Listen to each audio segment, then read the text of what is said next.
রোববার সকাল ১১টা রাজশাহীর মোহনপুর উপজেলা পরিষদ চত্বরে কৃষকদের ভিড়। এক পর্যায়ে কষ্টে বোনা আলু রাস্তায় ফেলে দেন এক কৃষক। কোল্ড স্টোরেজে আলু সংরক্ষণের ভাড়া বাড়ানোর প্রতিবাদ জানান এভাবেই।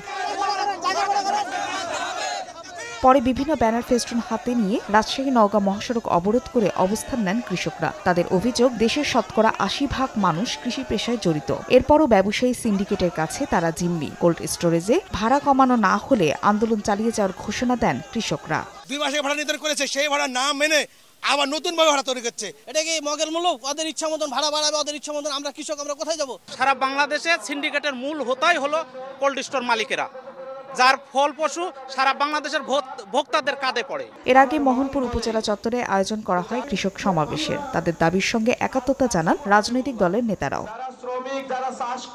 কোল্ড স্টোরেজে প্রতি কেজি আলু সংরক্ষণের ভাড়া ছিল ৪ টাকা। সম্প্রতি স্টোরেজ মালিক তা বাড়িয়ে ৮ টাকা করেছেন।